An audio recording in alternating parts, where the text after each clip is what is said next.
Buenas tardes, mi nombre es Carlos Rodríguez, soy uno de los pastores de la Iglesia Morada de Dios. Bienvenidos a todos. Para mí es un privilegio estar con ustedes en este momento trayendo la palabra de Dios en esta tarde. Vamos primeramente a la lectura de la palabra de Dios y vamos a leer de Éxodo 25, los versos 9 y el 40. Versos 9 y el 40. Dice así: conforme a todo lo que yo te muestre, el diseño del tabernáculo y el diseño de todos sus utensilios, así lo haréis. Mira y hazlos conforme al modelo que te ha sido mostrado en el monte. Oremos, hermanos. Pidámosle a Dios sabiduría, entendimiento, atención, oído presto a su palabra. Dios, te adoramos, Señor. Te doy gracias, Padre, porque nos permites, oh Dios, congregarnos nuevamente a través de estos medios electrónicos, Señor. Gracias por que podemos utilizar la internet para congregarnos en esta tarde, Señor, y escuchar tu palabra, Señor. Dios, sabemos que tu palabra es tú hablando a nuestros corazones, Señor, y queremos estar atentos a ti, Señor. Te adoramos escuchándote, Señor. Te adoramos meditando en tu palabra, Señor. Te adoramos, Señor, haciéndola nuestra, Señor. Habla a nuestros corazones, Señor. En el nombre de Jesús te lo pedimos. Amén y amén. Bien, amados, hoy continuamos con la serie de mensajes del libro de Éxodo. Como habrá visto hasta ahora, es un libro lleno de revelaciones espirituales profundas de la verdad de Dios, del hombre y de la redención. Los capítulos 25 al 40 hablan del tabernáculo. Hoy solamente veremos los capítulos 25, 26 y 27. Si te fijas, mencioné del 25 al 40 como que son muchos y que 3 no son muchos, pero en realidad son muchos. Pero vamos a cubrir un aspecto en común de estos 3 capítulos. Te invito entonces a escuchar el mensaje de Dios para nosotros, su iglesia. La idea central que he encontrado y que pretendo transmitir a ti en esta tarde que he recibido de estos 3 capítulos es que es un gran privilegio tener una relación con Dios y disfrutar de los beneficios de su carácter. He hallado 6 puntos. 6 puntos. Este no es de 3 puntos, este es de 6 puntos. Primero, la ofrenda voluntaria. Segundo, pasaremos a que Dios es santo, justo y misericordioso. Luego, Dios cuida de su pueblo y Él es todo lo que necesitamos. El Creador de la vida nos trae vida eterna y libertad del pecado. Pasamos luego a que el pecado nos impide relacionarnos con Dios.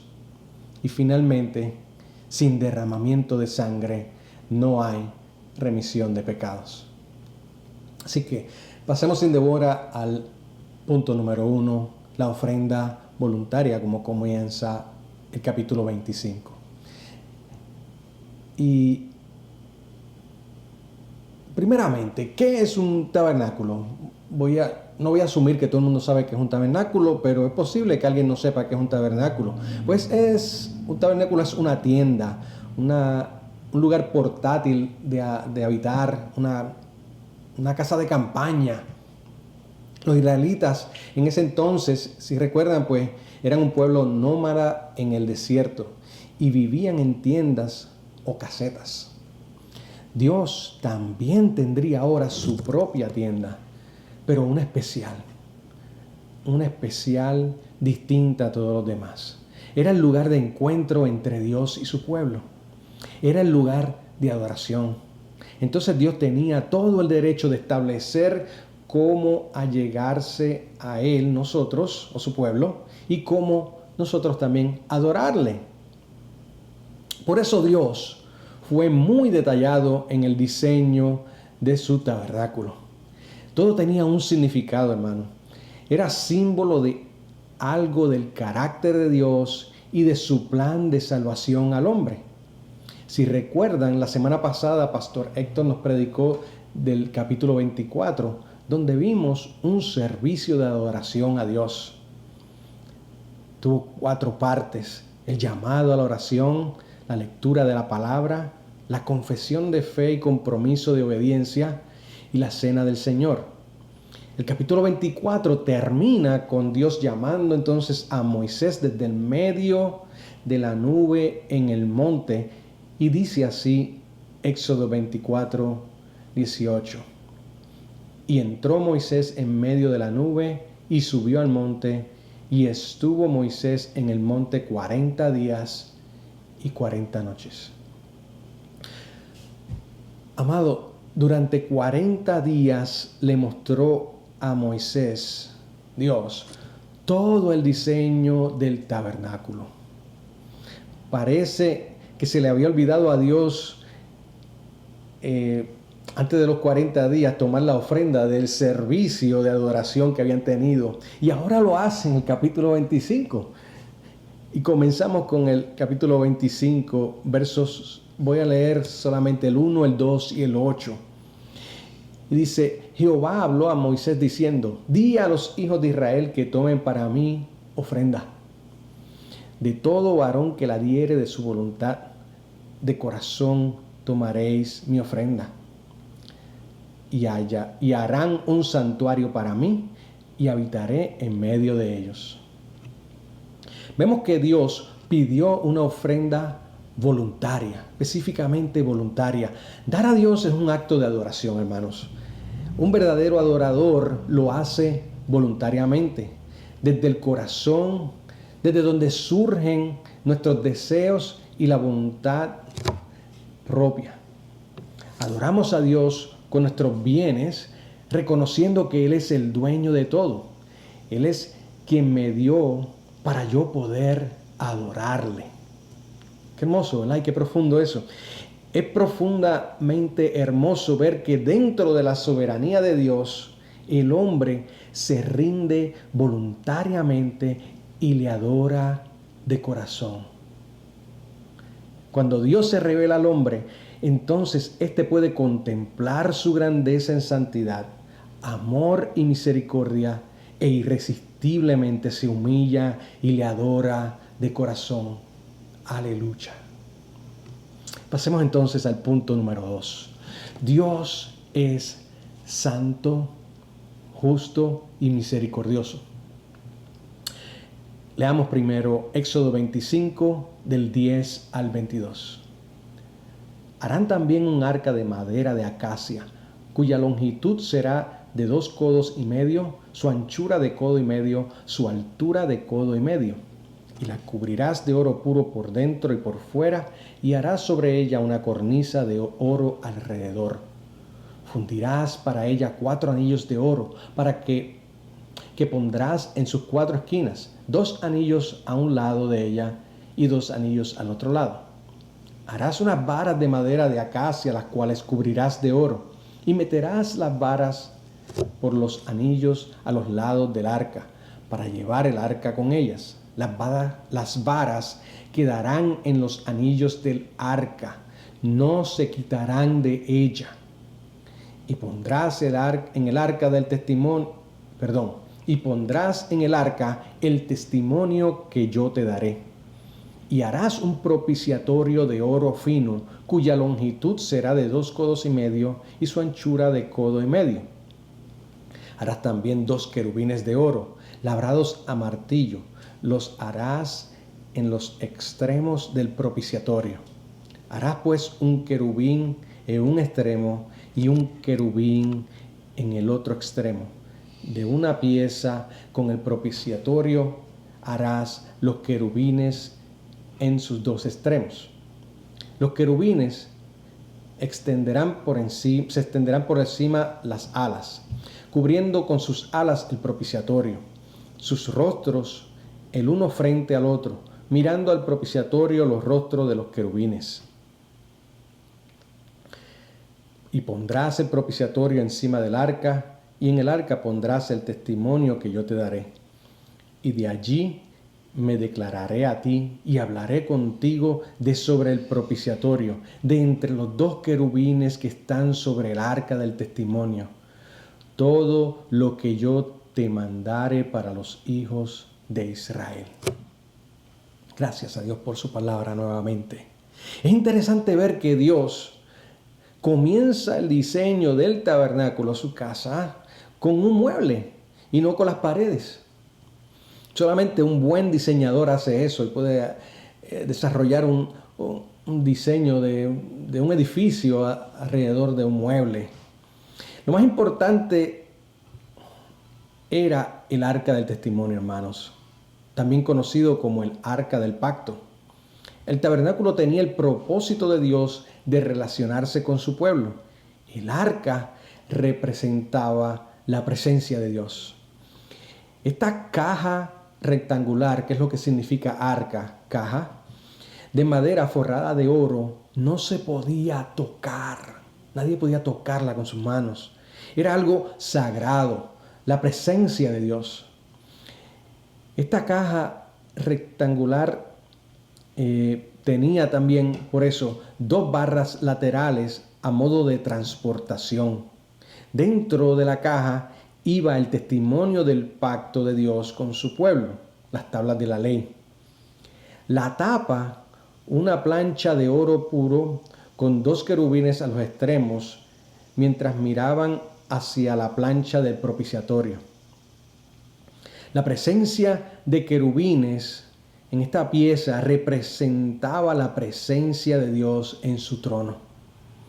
Desde arriba, Dios miraba hacia el arca y veía las tablas de la ley que muestra en todo lo que hemos pecado ante Dios.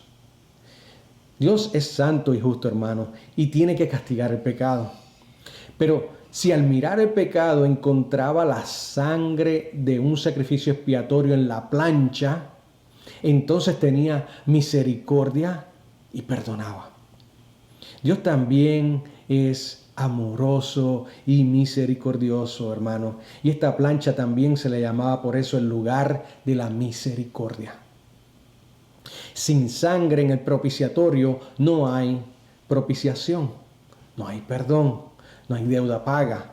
Solamente hay muerte y la justa ira de Dios justo. Este mueble se encontraba en el lugar santísimo del tabernáculo. En el lugar santo había otros muebles que nos habla de Dios también. Así que pasemos al punto número 3 y veremos algo de estos muebles. Punto número 3. Dios cuida de su pueblo y Él es todo lo que necesitamos. Voy a dar lectura a los versos 23, 24 y 30 de Éxodo 25. Y dice: harás asimismo una mesa de madera de acacia, su longitud será de 2 codos y de 1 codo su anchura, y su altura de codo y medio. Y la cubrirás de oro puro, y le harás una cornisa de oro alrededor. Y pondrás sobre la mesa el pan de la proposición delante de mí continuamente. Esta es la mesa de los panes, hermanos.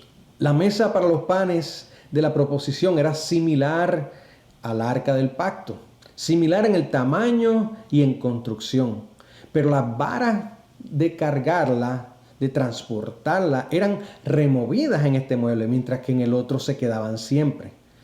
Representaba entonces un mueble santo, pero no al extremo del arca del pacto. No que este fuera menos importante, sino que el arca del pacto era sumamente importante. Esta mesa simplemente sostenía el pan. El pan era horneado semanalmente de una receta especial cada viernes, y así siempre había pan fresco. Era un pan sagrado. Solamente lo comían Aarón y sus hijos.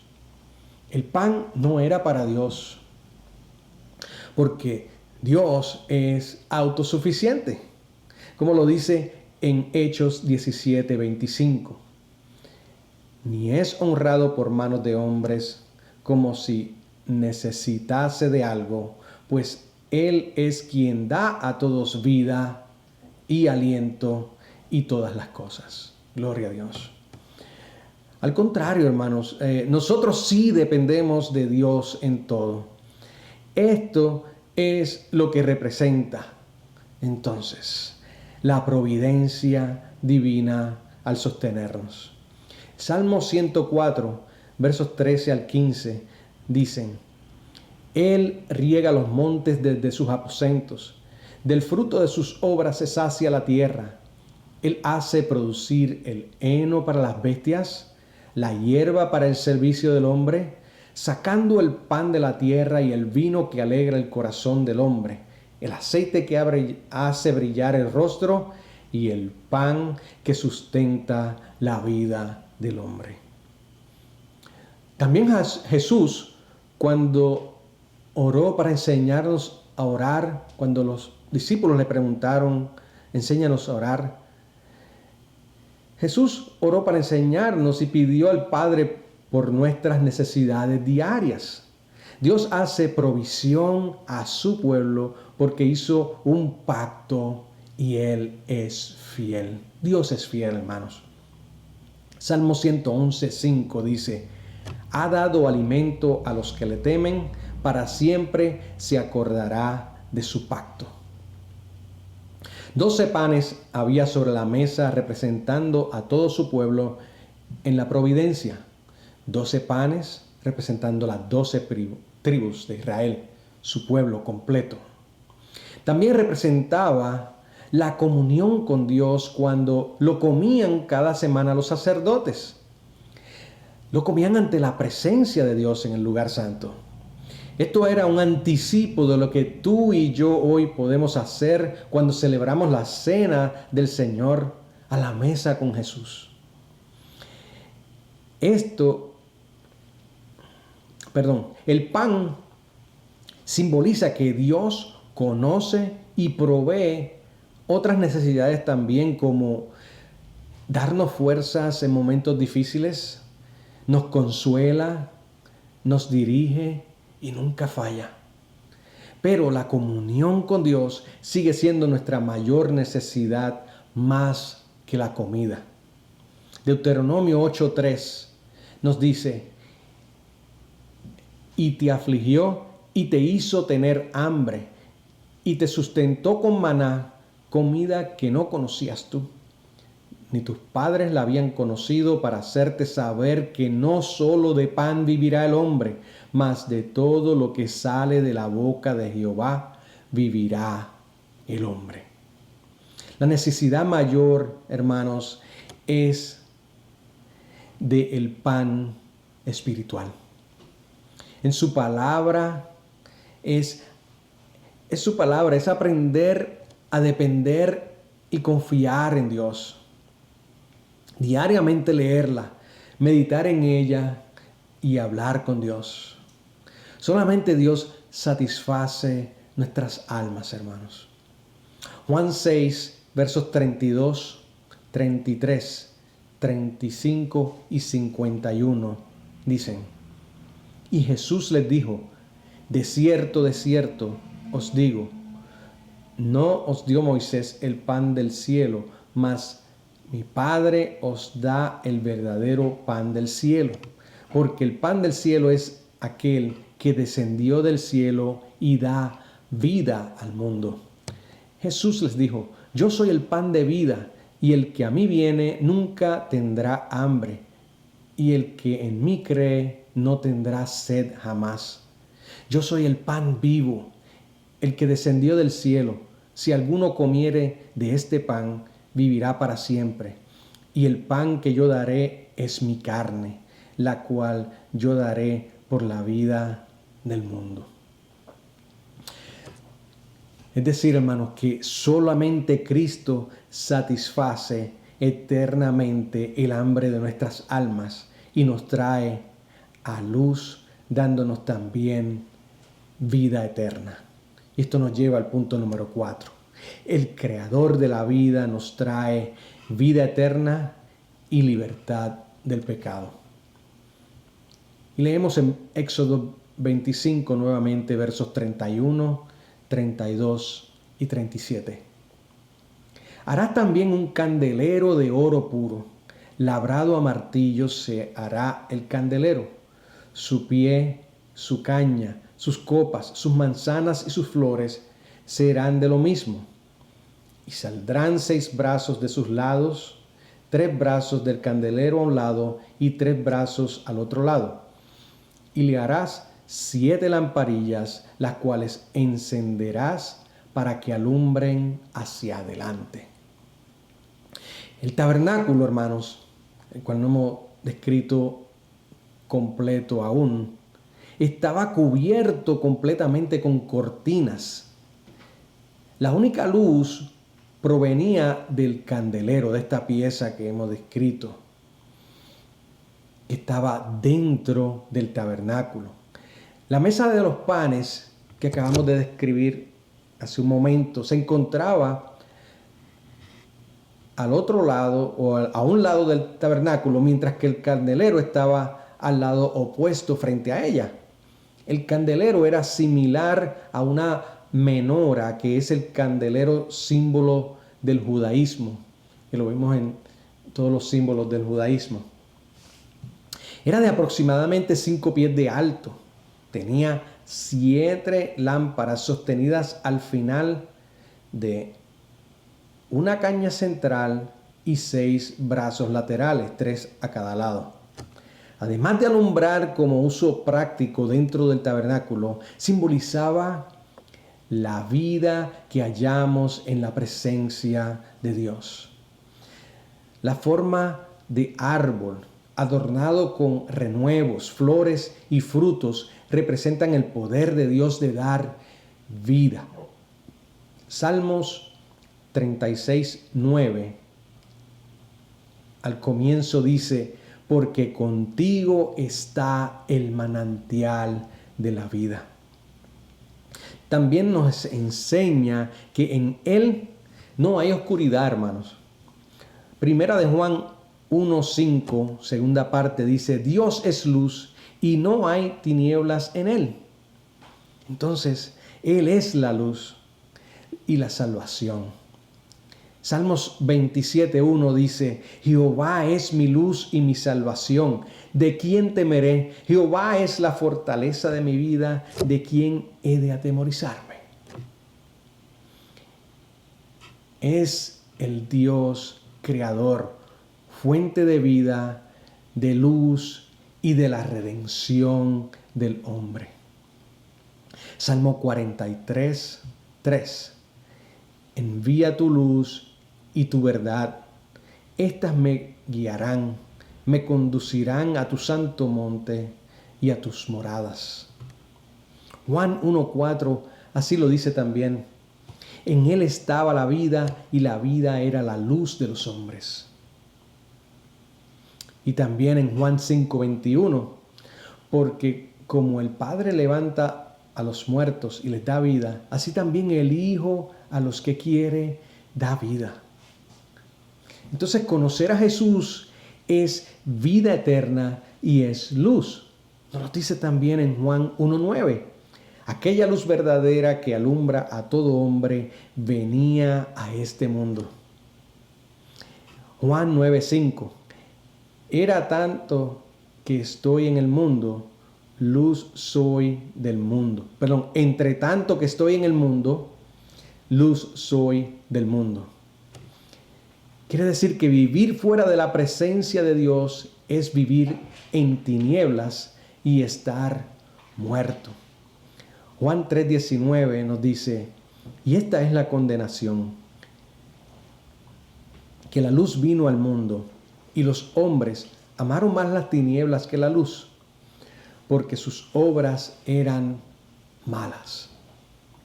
Así que el pecado separa al hombre de Dios y no puede ver ni disfrutar de su presencia.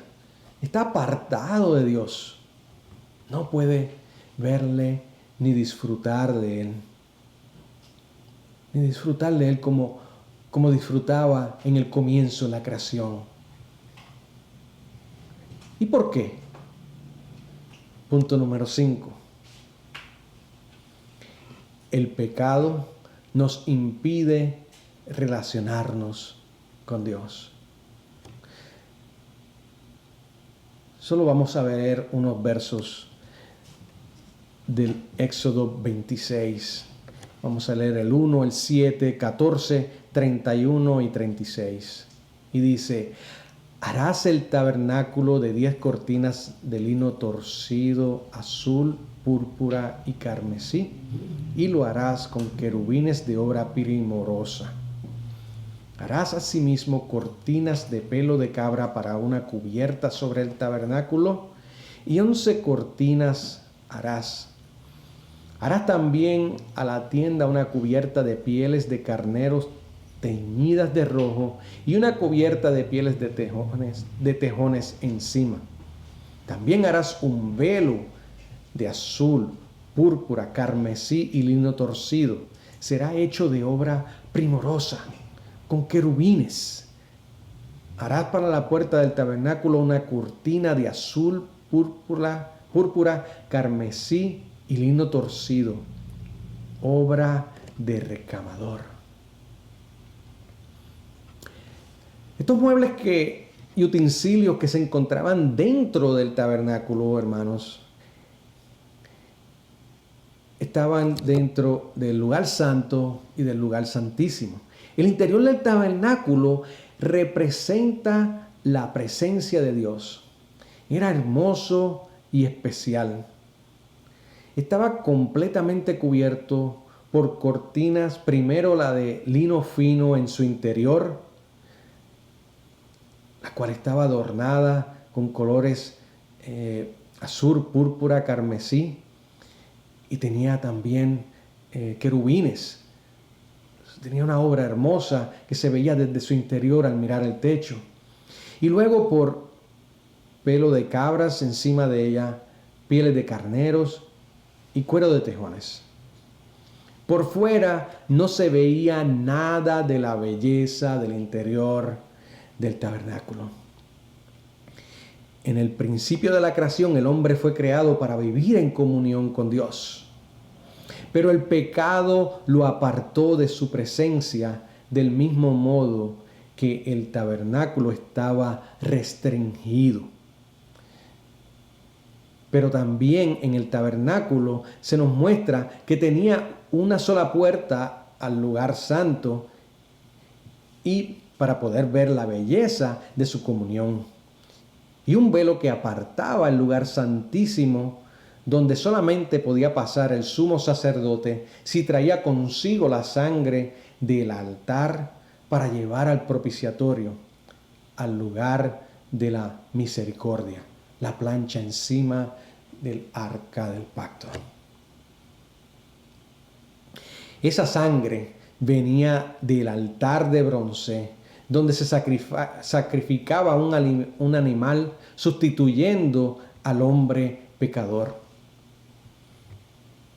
Y esto nos mueve al punto número 6.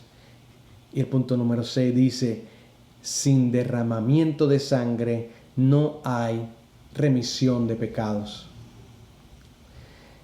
Del capítulo 27 solamente voy a dar lectura al verso 16 del capítulo 27. Y dice: para la puerta del atrio habrá una cortina de 20 codos, de azul, púrpura y carmesí y lino torcido, de obra de recamador, sus columnas 4 y con sus 4 basas. Es decir, hermanos, que el tabernáculo estaba rodeado de una verja con una sola puerta. Al pasar la puerta estaba el altar. Inmediatamente al pasar la puerta, entrando, estaba el altar de bronce. Para llevar al tabernáculo solo se llegaba pasando primero por el altar, llevando una víctima consigo. El sumo sacerdote llevaba la sangre al propiciatorio, adentro al lugar santísimo, y Dios miraba al hombre culpable de violar sus mandamientos dentro del arca, al mirar las tablas del testimonio. Pero entre medio, sobre la plancha, miraba la sangre como un pago justo y extendía su misericordia. Pero el hombre continúa pecando y Dios sigue siendo santo y justo. Dios no ha dejado de ser santo y justo. Dios demanda obediencia perfecta y castiga el pecado. Y todavía el pecado separa al hombre de Dios. El rey David preguntó y dijo, y leemos en el Salmo 15, versículo 1, Jehová, ¿quién habitará en tu tabernáculo? ¿Quién morará en tu monte santo? El que anda en integridad y hace justicia, le contestó, y habla verdad en su corazón, el que no calumnia con su lengua, ni hace mal a su prójimo, ni admite reproche alguno contra su vecino, aquel cuyos ojos el vil es menospreciado, pero honra a los que temen a Jehová, el que aun jurando en daño suyo, no por eso cambia, quien su dinero no dio a usura, ni contra el inocente admitió cohecho. El que hace estas cosas no resbalará jamás. Amado, ¿y cómo vivir una vida perfecta si somos pecadores? A Dios no podemos engañar. Somos pecadores y Él sí conoce dentro de nuestro corazón los pecados más profundos, los del corazón. El primer tabernáculo, hermanos, no podía salvar al hombre. Era figura entonces y anticipo del tabernáculo perfecto. Juan 1:14 dice de Jesucristo. Y aquel verbo fue hecho carne y habitó entre nosotros. Y vimos su gloria como del unigénito del Padre, lleno de gracia y de verdad. Fue Dios mismo, hermanos. Dios mismo, Dios Hijo, se hizo hombre y así poder verdaderamente venir al mundo. Así vivió una vida perfecta para ofrecer su sangre perfecta en la cruz y presentarla a sí mismo como pago perfecto, una vez y para siempre por nuestros pecados. Así no solamente habitar entre nosotros, sino en nuestros corazones, amados. Y así recibir entonces el privilegio nosotros no merecido de una relación con Dios, adorándole y poder disfrutar de los beneficios de su carácter. Solamente en Jesús hay salvación. Creyendo en Él, Jesucristo en la cruz fue el Cordero, Jesucristo fue el altar y Jesucristo fue el sacerdote. Todavía, hermano, todavía hay tiempo de aceptar su oferta de amor y misericordia. Si quieres creer en Él y aceptarlo por fe para salvación. Oremos, amados.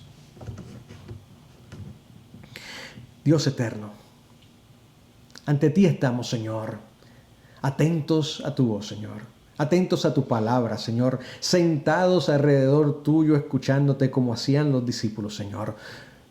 Tú estás con cada uno de mis hermanos que ha escuchado tu voz, Señor, hablándole al oído, al interior de su corazón, Señor. Unos te conocen, Señor, y te adoran por estas maravillas, y tal vez han podido observar unas mejor y las otras te adoran por lo que ya habían leído y escuchado, Señor. Pero lo importante es que este eres tú, Señor. Eres nuestro Salvador, Señor. Y cuando escuchamos tu palabra, te adoramos, Señor, y nos edificas, Señor. Dios, si alguien está escuchando y no te conoce, y se ha sentido atraído por ti, Señor. Tú has hablado a su corazón, has puesto el deseo de conocerte, el deseo de acercarse a ti y la convicción de no poder sabiendo que es pecador, Señor. Oh Dios, que pueda pronto creer en ti, Señor, aceptar el testimonio de Jesucristo y creer en Jesucristo como su único Salvador, su sacrificio perfecto que trae a nosotros salvación para restaurar nuestra relación contigo y tener una relación contigo y disfrutar de tu presencia, Señor, y de tu carácter, que es siempre el mismo y no cambias, para tu gloria. Gracias, Señor. En el nombre de Jesús. Amén y amén.